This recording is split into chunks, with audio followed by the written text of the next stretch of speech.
దేవుని పూజకు పొరపాటున కూడా ఈ పువ్వులు ఉపయోగించరాదు.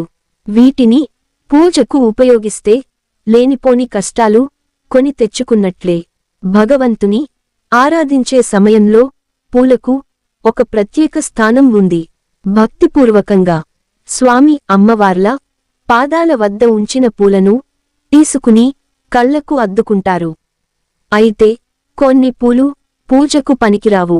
ఎందుకంటే పూజకు పనికిరాని పూలలో ముఖ్యమైనది మొగలి పువ్వు. దీని వెనుక ప్రచారంలో ఉన్న పురాణ కథ ఏంటంటే, ఒకప్పుడు బ్రహ్మ విష్ణు మధ్య నేను గొప్ప అంటే నేను గొప్ప అనే వాదన తలెత్తింది. వారికి పరీక్ష పెట్టిన శివుడు ఎవరు గెలిస్తే వాళ్ళు గొప్ప అని చెప్పాడు. అప్పుడు శివుడు శివలింగానికి ఆద్యంతాలు చూసి రమ్మని పంపిస్తాడు. ఇద్దరూ ఎంత దూరం వెళ్ళినా మొదలు చివర కనుక్కోలేకపోతారు. బ్రహ్మదేవుడికి మార్గ మధ్యలో దేవలోకపు గోవు మొగలి చెట్టు కనిపించాయి. ఇక శివలింగం మొదలు చూడలేనని అర్థమైన బ్రహ్మ గోవుని మొగలి పువ్వుని తాను శివలింగ మొదలు చూశానని సాక్ష్యం చెప్పమంటాడు.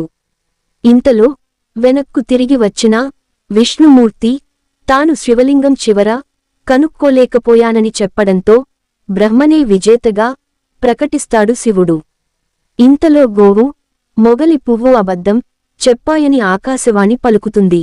దీంతో అబద్ధం చెప్పిన బ్రహ్మకు భూలోకంలో ఆలయాలు ఉండవని, మొగలి పువ్వు ఏ పూజకు పనికి రాదని, గోవు ముఖం చూస్తే దోషమని శాపం ఇచ్చాడట.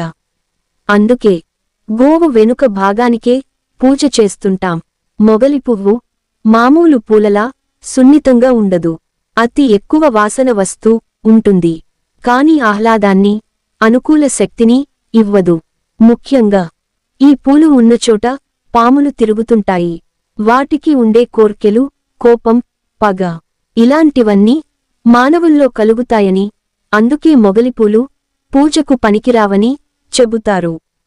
ఎక్కువ వాసన వచ్చే పూలు సంపంగి, సన్నజాజి, మల్లెపూలు కూడా పూజల్లో పెద్దగా వినియోగించరు. బంతిపూలు కూడా పూజకు ఉపయోగించరు. వీటికి ఎలాంటి శాపం లేదు. కాని సాధారణంగా శుభకార్యాల సందర్భంగా బంతిపూలు గుమ్మానికి కడతారు. వీటికి క్రిమి కీటకాలను ఆకర్షించి నాశనం చేసే శక్తి ఉంది. వీటిని గుళ్ళో విగ్రహాలకు వేస్తే చుట్టుప్రక్కల క్రిమి కీటకాలు అక్కడ చేరతాయి. పైగా దేవుని దగ్గర ఉపయోగించే పూలు, అగరుబత్తి, ధూపం, హారతి, గంట అన్నీ క్రిమి కీటకాలని పారద్రోలేవిగా ఉంటాయి. ఇక క్రిమి కీటకాలను ఆకర్షించే బంతిపూలను దేవుడికి వేస్తే వాటి వల్ల దైవ దర్శనానికి వచ్చే భక్తులకు ఇబ్బంది పడతారు. అందుకే బంతి పూలతో పూజ వద్దంటారు. ఈ పూలు కూడా పూజకు పనికిరావు.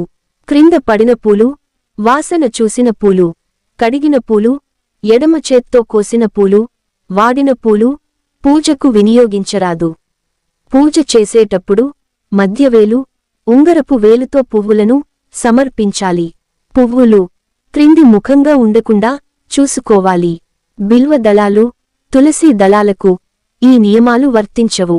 పురాణాలు, పండితులు ఇలా చేయకూడదని చెప్పారు. కాని ఇలా చేసినంత మాత్రాన ఏదో జరిగిపోతుందనే భయం అవసరం లేదంటారు. ఎందుకంటే ఏం చేసినా, ఎలా చేసినా భక్తి ముఖ్యం అన్నది గుర్తుంచుకోవాల్సిన విషయానికి పూజలో ఎటువంటి పువ్వులు వాడాలి, ఏ దేవునికి ఏ ఏ పువ్వులు ఉపయోగించాలో ఇప్పుడు మనం తెలుసుకుందాం.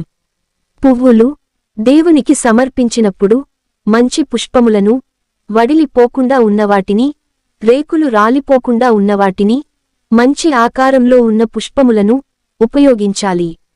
వడలిపోయిన పువ్వులను, నలిగిపోయిన పువ్వులను, ఎవరి దగ్గరైనా అడిగి తెచ్చిన పువ్వులను, కింద రాలిన పువ్వులను పూజకు ఉపయోగించకూడదు. పుష్పములను కాడలు తీసి దేవునికి సమర్పించాలి. పటముల అలంకరణకు మాత్రము కాడలు ఉన్నా పర్వాలేదు.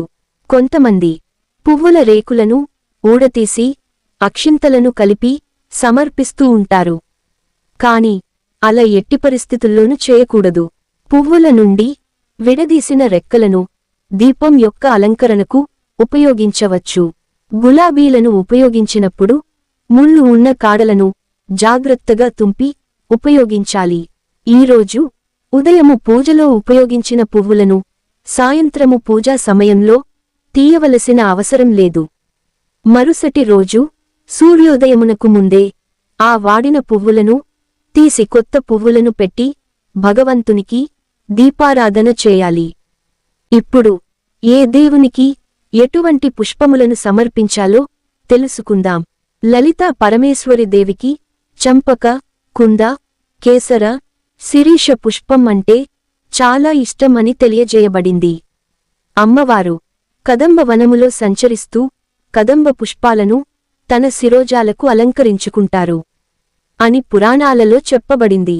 శివపూజకు బిల్వం, తుమ్మి, మందార, రేల, శంఖ పుష్పము, నాగలింగం పుష్పాలను ఉపయోగిస్తారు. ఎవరైతే భక్తిపూర్వకంగా పవిత్రమైన మనస్సుతో పుష్పాన్నిగాని పండునుగాని కొంచెం జలాన్నిగాని సమర్పిస్తారో అటువంటి వారి భక్తి నైవేద్యాన్ని దైవం తృప్తిగా విందారగిస్తానని శ్రీకృష్ణ భగవానుడు గీత లో చెప్పాడు. అయితే వీటిల్లో పుష్పాలకు అత్యంత ప్రాధాన్యత ఇచ్చారు. ఇక ఏ దేవుడికి ఏ పుష్పం ఇష్టం, వేటితో పూజ చేస్తే దేవుని కరుణా కటాక్షాలు మనపై ఉంటాయి అనే విషయాలను తెలుసుకుందాం. విఘ్నాలకు అధిపతిగా మొదటి పూజలను అందుకునే విఘ్నేశ్వరుడికి తెల్లజిల్లేడు పువ్వులు ఇష్టం. అందుకని ఈ పుష్పాలతో పూజిస్తే భక్తులు కోరిన కోర్కెలను తీరుస్తాడని ప్రసిద్ధి. ఇక ఆది నారాయణుడు, లోకబాంధవుడు, సూర్య భగవానుడిని కూడా తెల్ల జిల్లేడు పుష్పలతో పూజిస్తే ఆరోగ్యాన్ని ప్రసాదిస్తాడు అని భక్తుల విశ్వాసం. విష్ణు భగవానుని యొక్క ఏ పూజ అయినా తులసి లేకుండా సంపూర్ణమైనట్లుగా కాదు. విష్ణు భగవానుడిని తులసి దళాలతో పూజిస్తే సకల శుభాలు కలుగుతాయని సాక్షాత్తు శివుడే చెప్పాడట. విష్ణుమూర్తికి నల్లకలువ, అమ్మవారికి మల్లి, మందారం, కనకాంబరాలు ఉపయోగిస్తారు. ఒక్కొక్క మాసంలో ఒక్కొక్క రకమైన పుష్పాలను శ్రీహరికి సమర్పిస్తే పుణ్యప్రాప్తి కలుగుతుంది. శ్రీచక్ర పూజకు తప్పకుండా తులసి దళాలు, కలవపూలు, జాజి, మల్లె, ఎర్ర గన్నేరు, ఎర్ర కలువ పూలు, గురువింద పుష్పాలను ఉపయోగించాలి. ఇలా శ్రీచక్రాన్ని ఈ పుష్పాలతో కనుక పూజ చేస్తే అనుకున్న కోరికలు తీరి మంచి జరుగుతుందని నమ్మకం. హనుమంతుడికి తమలపాకులు అంటే చాలా ఇష్టం. కాబట్టి శనివారం నాడు తమలపాకును నైవేద్యంగా సమర్పించే వారి కోరికలు నెరవేరుతాయి. హనుమంతునికి తులసి, ఎర్రని పువ్వులు సమర్పించవచ్చు.